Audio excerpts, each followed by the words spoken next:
Oke, Bismillahirrahmanirrahim. Assalamualaikum warahmatullahi wabarakatuh.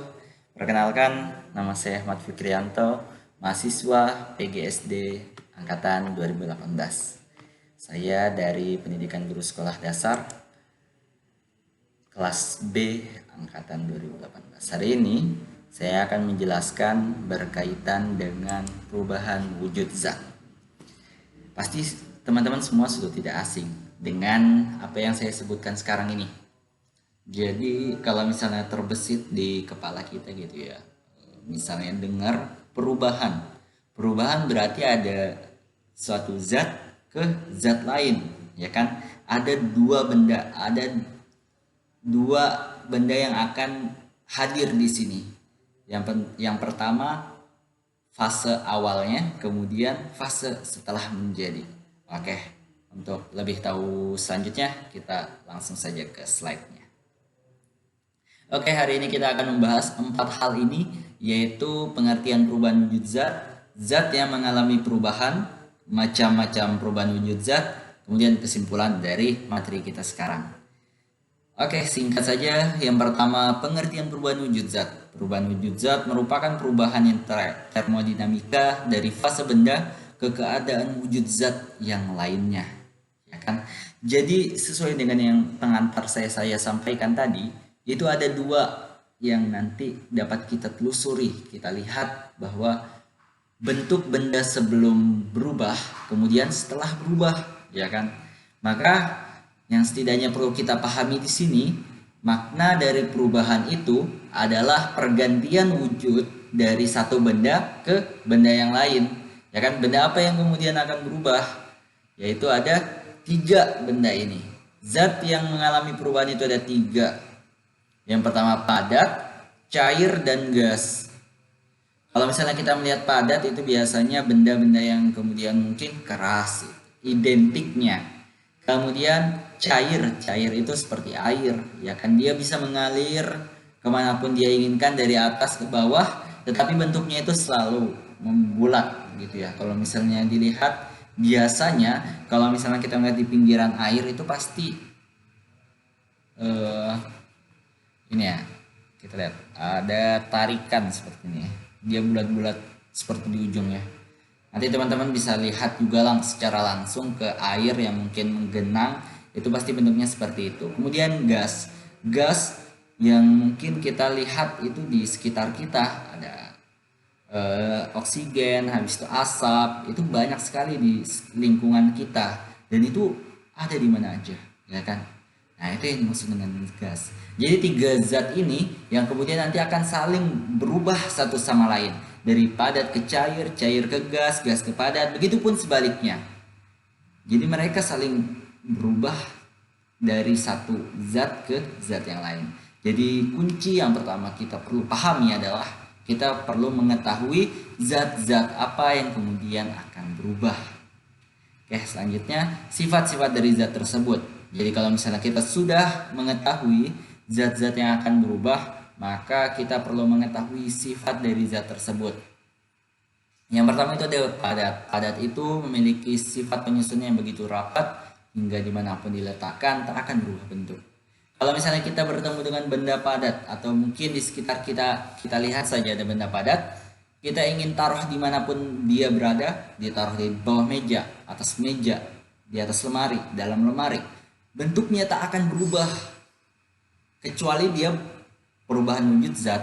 Maksudnya adalah dia tidak akan mengalir, dia tidak akan pergi kemana-mana, ya kan? Karena sifat dari benda padat itu penyusunnya yang begitu rapat, sehingga itu dia kokoh dan tidak berpindah-pindah. Nah, itu adalah sifat alamiah dari benda padat. Makanya kalau misalnya kita melihat benda padat, itu identiknya dia itu keras, atau mungkin dia tidak akan berpindah-pindah tempatnya. Mungkin seperti itu ya untuk benda padat. Kemudian benda cair. Benda cair memiliki sifat geraknya bebas, namun saling tarik-menarik satu sama lain ya, hingga cenderung menggumpal. Makanya tadi saya sampaikan kalau misalnya melihat air yang mengalir gitu ya. Mungkin air itu memang bisa menyebar. Air akan terus mengalir dari atas hingga ke bawah dan akan terus melebar sampai dia itu kayak tipis gitu ya bentuknya. Tetapi kalau misalnya kita perhatikan secara seksama, bentuk dari air itu di pinggir-pinggirnya dia itu seperti lengkungan gitu ya. Tidak tidak gimana ya diartikan tuh tidak tajam-tajam. Mengapa demikian? Karena sifat alamiah dari air sendiri yang dari setiap unsur penyusunnya itu saling tarik menarik, sehingga dengan tarik menariknya itu mengakibatkan bentuknya itu bulat, ya kan. Makanya biasanya kalau misalnya kita tetes air dia itu bulat, walaupun dia mengalir kemanapun dia berada, nanti setelah sudah berhenti mengalir pasti di ujung-ujungnya itu dia seperti lengkungan-lengkungan, menandakan bahwa dia itu saling tarik menarik. Kemudian gas. Gas memiliki sifat bebas bergerak dan dapat lepas dari kelompoknya. Nah, ini yang menandakan bahwa gas itu bisa terbang kemanapun dia berada, bisa melebar kemanapun dia inginkan. Seperti asap, kalau misalnya kita melihat ada orang yang mungkin mengadakan untuk pembersihan nyamuk itu ya, nyemprot-nyemprot gitu, asapnya itu kan bakal menyebar kemanapun dia berada. Nah, itu dia bergerak bebas dan itu tidak dapat dikendalikan. Tetapi untuk air, untuk benda cair dan benda gas itu bisa dimasukkan ke dalam sebuah wadah. Contoh, kalau benda cair dan benda gas kalau misalnya dimasukkan ke sebuah wadah, dia akan membentuk sesuai dengan wadah yang ia tempati. Contoh misalnya benda cair ditaruh di gelas dengan ditaruh di mangkok, itu akan berbeda bentuknya karena dia akan menyesuaikan bentuk dari benda tersebut. Tetapi kalau benda padat kita taruh di mangkok, kita taruh di piring, itu sama bentuknya.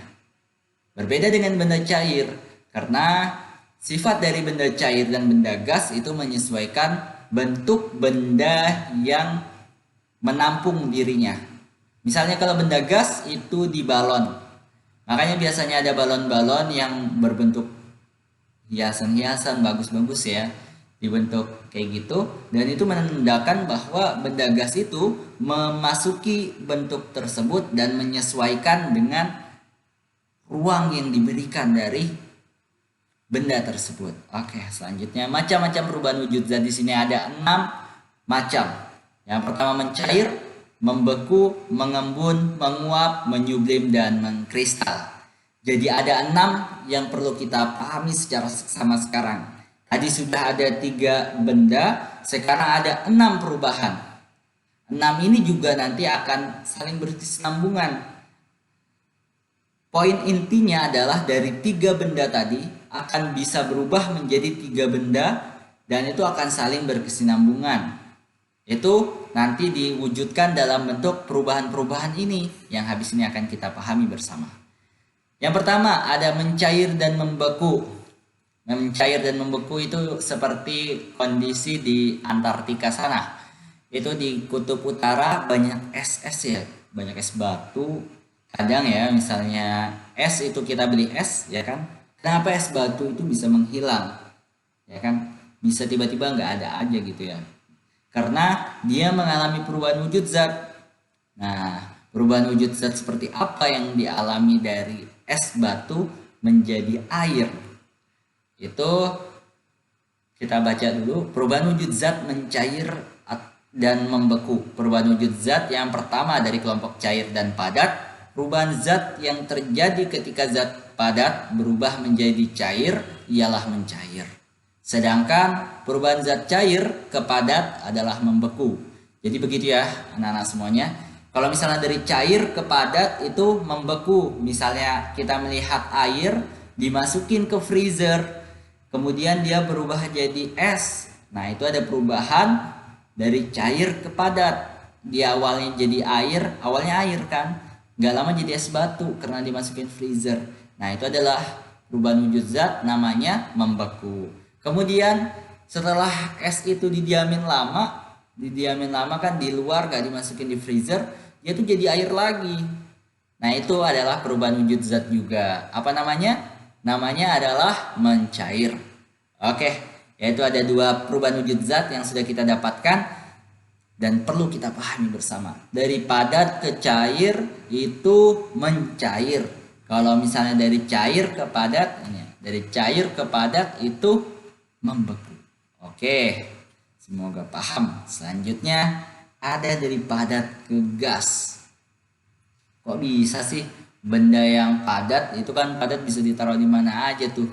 Tapi kok dia bisa jadi gas, bisa jadi kayak asap, bisa juga hilang. Itu contohnya kayak apa sih?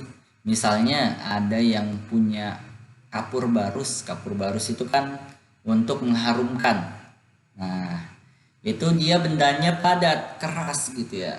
Kalau misalnya digigit itu keras banget, ya kan? Kalau mau dipukul-pukul juga dihancurin, nah itu baru bisa. Nah, itu kan kapur barus ya. Kenapa kalau misalnya ditaruh di lemari, dia tuh bisa menghilang? Nah, ternyata dia itu mengalami perubahan wujud zat dari padat menuju ke gas. Apa sih namanya itu? Namanya kita baca dulu secara seksama. Perubahan wujud zat yang kedua dari kelompok padat dan gas. Perubahan zat yang terjadi ketika zat padat berubah menjadi gas ialah menyublim. Sedangkan perubahan zat dari gas ke padat adalah mengkristal.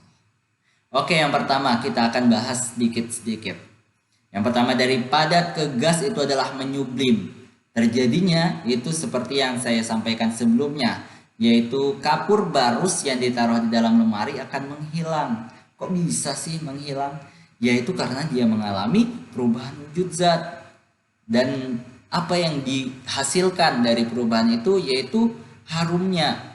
Ya kan, misalnya kita mencium ada aroma harum dari lemari kita ketika ditaruh kapur barus, itu menandakan dia telah mengalami perubahan wujud zat.